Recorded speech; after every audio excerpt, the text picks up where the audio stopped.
Just as a human being, I believe that if you have the opportunity to, you ought to do what you can to protect life. As an elected official, I've got an obligation to all my constituents, and certainly that would include the idea of protecting their lives from things like death trains that are proposed to come right through the county.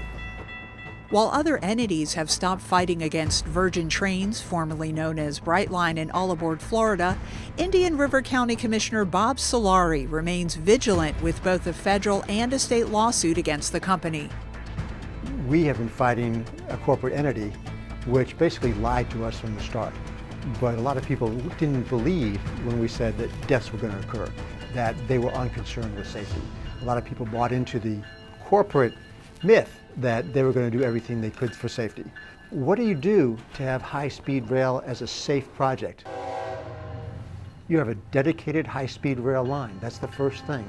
You don't put high-speed rail on the same tracks as slow commuter trains or freight trains, which are what they're going to do here. More importantly, you don't have at-grade crossings. There are 382 at-grade crossings that each one individually could cause tremendous problems. Over 24 people have died. And that is a sad statement again, both for the failure of government and the failure of this corporate entity. One of those deaths was at this crossing in Hollywood, a young man killed chasing after his dog. People will say, well, it's trespassing. Well, it's because the tracks are in high-density urban areas and people live on one side of the track and they want to get to the other side of the track. So we know we have that, so why aren't we taking into account safety measures to protect people? We do it when we build highways. You know, you see the walls on major highways. Senator Mayfield's reattempted high-speed rail safety legislation in 2020 addresses fencing, improved at-grade crossings, and more state oversight for trains running from 81 to 125 miles per hour. A companion bill was filed by State Representative Tyler Sorois, a train proponent who shares Mayfield's safety concerns. And if we don't do something, then it's shame on us for not being proactive to protect our citizens. In fact, a third-party rail study, the Opaga Report, found that Florida's passenger rail system incurs a higher rate of severe injuries and fatalities than the national average. The report found there is also a gap in federal and state regulations governing higher speed rail. Among the recommendations for the Florida Department of Transportation, setting minimum grade crossing design standards, setting requirements for fencing along railroad corridors, creating guidelines for sealed corridor treatment along railroad corridors. And in that Opaga study, it showed multiple things that the train could have done. More importantly, it clearly demonstrated that the Florida Department of Transportation has a role to play in the safety of this project, but they've basically ignored it.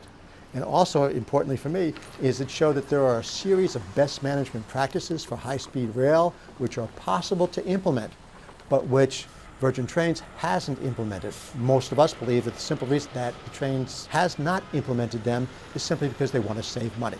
So they value a few dollars over here a lot more than they value human life anywhere on the east coast of Florida. 31 people have died. So my question is, how do you sleep at night?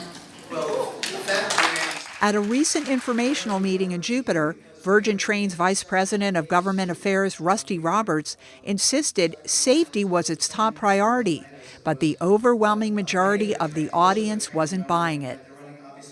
We are concerned citizens and we care about our community. I am totally against these high-speed trains running through our small communities, highly populated communities. It's dangerous. Virgin Trains says the West Palm to Orlando route should be operational in mid-2022. People are used to freight trains going 40 miles per hour. And note, down where these deaths are occurring, the trains aren't going more than 80 miles per hour. So still well under the 110 mile speeds that they're going to be going through in the Treasure Coast. So when it gets up to the Treasure Coast, things are going to be happening even a lot faster. The one thing we know about this train is that as it comes, and if it does come north, deaths are going to continue. And as long as those deaths continue, we will continue the fight against the train. Join this critical effort to save more people from injury and death. Go to the Guardians of Martin County's Citizens Against the Train Fund and make a tax-deductible donation. Nothing matters more than citizen safety.